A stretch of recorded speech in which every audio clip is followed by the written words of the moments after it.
ऐसी सरकार, ऐसी निकम्मी सरकार जो हमारे काम नहीं कर रही, जो सरकार 1.5 साल से एक भर्ती पर निर्णय नहीं कर रही, जो भजन लाल जी जगह जगह घूमते हैं, जगह जगह यात्राएं करते हैं। लेकिन मेरे को लगता है भजन लाल जी जब से मुख्यमंत्री बने हैं, युवाओं के प्रति उनकी संवेदना बिल्कुल मर चुकी है।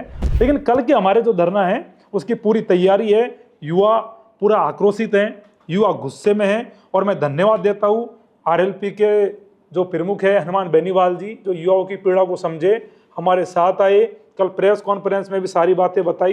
नमस्कार, भारत रफ्तार में आप सभी का स्वागत। मैं जितेश जेठनदानी। बेरोजगार युवाओं को लेकर लंबे समय से एसआई भर्ती को लेकर लंबे समय से हम लगातार मांग उठा रहे हैं कि एसआई भर्ती न रद्द कर दीजिए भजन लाल जी। लेकिन मुझे लगता है कि भजन लाल जी के एडवाइजर पता नहीं क्यों नहीं कर रहे, समझ नहीं आ रहा। लेकिन युवाओं ने मांग वापस से तेज कर दी है। सांसद हनुमान बेनीवाल के नेतृत्व में युवा लगातार मांग कर रहे हैं। कल जो प्रेस वार्ता हुई थी, जमकर प्रहार हुआ था। मनोज मीणा भी उनके साथ बैठे थे और मनोज मीणा ने भी जमकर खुलकर सरकार के खिलाफ बोला है और उन्होंने कहा है कि ईंट सीट बजा देंगे। और कल तैयारी क्या है इसको लेकर हम बातचीत कर लेते। कल एसआई भर्ती को लेकर शहीद स्मारक पर बड़ा आंदोलन करने की तैयारी है तमाम मांगों को लेकर।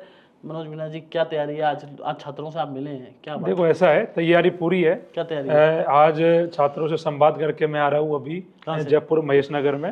और काफी संख्या में छात्र थे। सारे छात्र इस बात को लेकर परेशान है कि ये भजन लाल सरकार बनाई तो हमने थी, लेकिन हमारा कहना नहीं मान रही, हमारी बातों को नहीं मान रही। और सारे छात्रों में एक मायूसी है कि ऐसी सरकार, ऐसी निकम्मी सरकार जो हमारे काम नहीं कर रही, जो सरकार 1.5 साल से एक भर्ती पर निर्णय नहीं कर रही, जो सरकार युवाओं के मुद्दों पर बिल्कुल भी खड़ी हुई नहीं नजर आ रही, तो कहीं ना कहीं ये दिखाता है कि सरकार का कितना बड़ा फेलियर है। जो भजन लाल जी जगह जगह घूमते हैं, जगह जगह यात्राएं करते हैं। लेकिन मेरे को लगता है भजन लाल जी जब से मुख्यमंत्री बने हैं, युवाओं के प्रति उनकी संवेदना बिल्कुल मर चुकी है। उन्हें कोई फर्क नहीं पड़ रहा कि एसआई भर्ती के चक्कर में कितने सारे विद्यार्थी आज उम्मीद लगाए बैठे हैं, कितने सारे विद्यार्थी दुखी है, कितने सारे विद्यार्थी पीड़ित है। भजन लाल जी को इस बात से कोई मतलब नहीं है।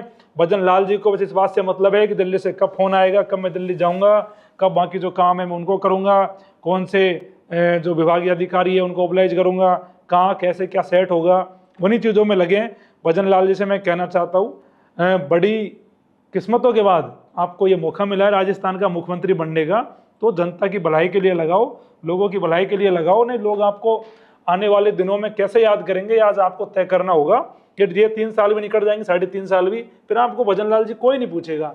वही फिर आप दोबारा जो पार्टी कार्यालय में करते थे भोजन की व्यवस्था, वही करेंगे। क्या व्यक्तिगत आरोप क्यों लगाते हो? व्यक्तिगत आरोप का मामला नहीं है। खा रहे हैं, ये खा रहे हैं, आपको क्या? देखो, ऐसा है, मेरी बात सुनो, व्यक्तिगत आरोप की बात नहीं है। खरबूजा खा रहे हैं, आपको क्या दिक्कत? खरबूजा खाने की कोई बुरी बात नहीं है, लेकिन खरबूजा खाने वाले व्यक्ति की पीड़ा को तो समझे।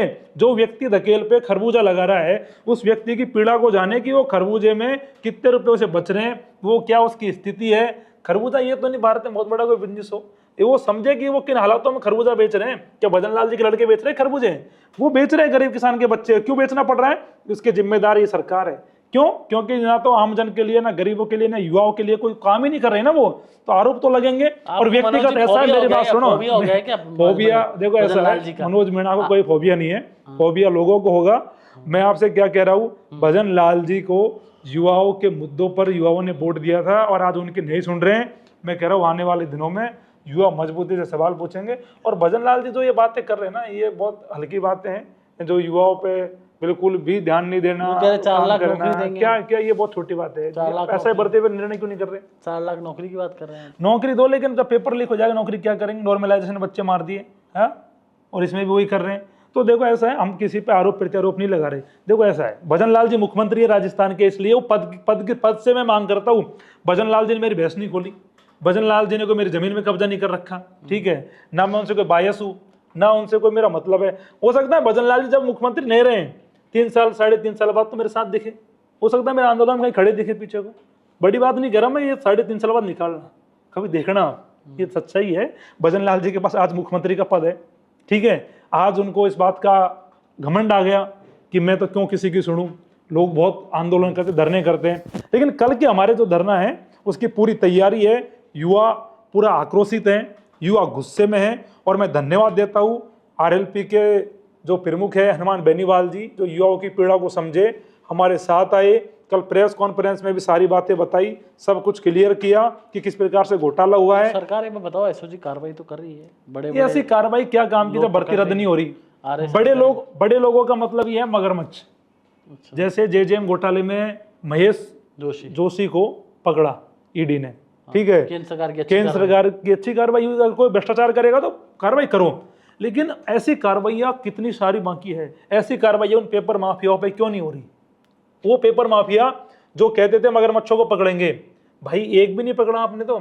और जब इस भर्ती में बड़े बड़े एसडीएम आ गए, प्लाटून कमांडर जैसे लोग आ गए, फर्जी, सारी भर्ती पूरी फर्जी है, पूरी दुनिया कह रही है, और भजन लाल जी दिमाग में वो बात नहीं जा रही कि यार ये भर्ती पूरी फर्जी है, इसमें रद्द कर दूं। भजन लाल जी क्यों हठधर्मिता कर रहे हैं? आपको क्या हठधर्मिता इसलिए कर रहे हैं? करोड़ी लाल मीणा, मनोज मीणा को क्रेडिट नहीं? देखो ऐसा है, क्रेडिट तो मैं भजन लाल जी को दे दूंगा, बस भर्ती रद्द कर दे। युवाओं का काम होना चाहिए, यहाँ कोई सिरे की लड़ाई नहीं है, ना हनुमान बेनीवाल जी को सिरे चाहिए, ना करोड़ी लाल को चाहिए, ना मनोज को चाहिए, ना और किसी को चाहिए। बस युवाओं की मांग पूरी हो, युवाओं के मुद्दों को ध्यान दिया जाए, युवाओं के साथ सरकार क्या मुद्दे रहेंगे आपके कल? देखो, नॉर्मलाइजेशन राजस्थान में बंद होना चाहिए। अच्छा, और बिल्कुल बंद होना चाहिए, खत्म होना चाहिए, क्योंकि आने वाली भर्ती में नॉर्मलाइजेशन होगा। मैं आज कह के जा रहा हूँ, पहले हो गया पशु परिचर में, चतुर्थ श्रेणी में होगा, ठीक है। पुलिस, राजस्थान पुलिस कांस्टेबल में आयु सीमा की छूट का हमारा एक मुद्दा है, उसमें बहुत दिनों से हम कह रहे हैं आयु सीमा में छूट दीजिए। बहुत सारी भर्तियां पाठ्यक्रम से नहीं आता, उसमें भी इनको सुधार करना चाहिए। और महिला आरक्षण के मुद्दे पर सरकार अभी तक कुछ नहीं कर पा रही, युवाओं को राहत नहीं दे पा रही। महिला आरक्षण भी हमारा मुद्दा है। जो तमाम युवा के मुद्दे हैं वो सब हमारे मुद्दे हैं, और ये एसआई भर्ती का एक बड़ा मुद्दा है, और ये आंदोलन अनिश्चितकालीन है जब तक सरकार झुकेगी नहीं। सरकार मुद्दों पे कल आंदोलन है। देखो, एसआई भर्ती, पेपर लीक, भ्रष्टाचार, नॉर्मलाइजेशन बड़े मुद्दे हमारे। नॉर्मलाइजेशन युवाओं के लिए एक पेपर लीक की तरह ही है, तो ये हमारे बड़े मुद्दे हैं।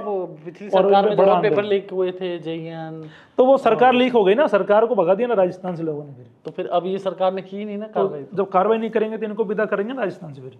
लेकिन वही है ना कि विदाई करते रहो, 5 साल ये, फिर 5 साल विदाई करते रहोगे, दिक्कत तो ये है ना।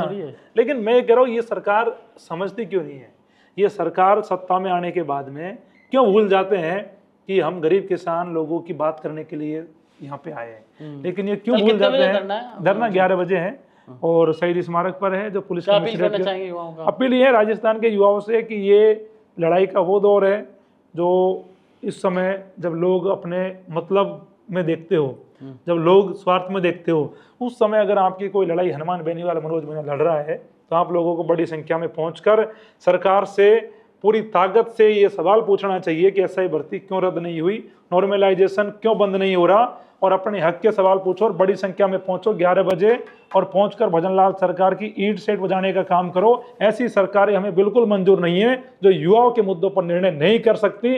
और मैं आज कह रहा हूँ 3.5 साल बाद भजनलाल जी भी आपको आज अशोक गहलोत जी की तरह आराम करते हुए दिखाई देंगे, अगर नहीं सुनेंगे। 3.5 साल बाद या पहले भी हो सकता है, लेकिन 3.5 साल बाद तो तय चुनाव होंगे, वो हमारा हक में वोट देना। तो सरकार ही पूरी विदा हो जाएगी। चलिए, ये तो कह रहे हैं अगर आपने हमारी मांग नहीं सुनी तो विदाई कर देंगे। ये तो समय बताएगा विदाई किसकी होगी, लेकिन युवाओं के मुद्दों को सरकार को सुनना चाहिए। कल बड़ी संख्या में युवा इकट्ठे होंगे, उम्मीद है शहीद स्मारक पर, और युवाओं की मांग हम भी उठा रहे हैं, ऐसा ही भर्ती रद्द होनी चाहिए, और मैं वहाँ पे आपको मिलूँगा। नॉर्मलाइजेशन भी ख़त्म होना चाहिए, हम लगातार मांग करें। नमस्कार, जय हिंद।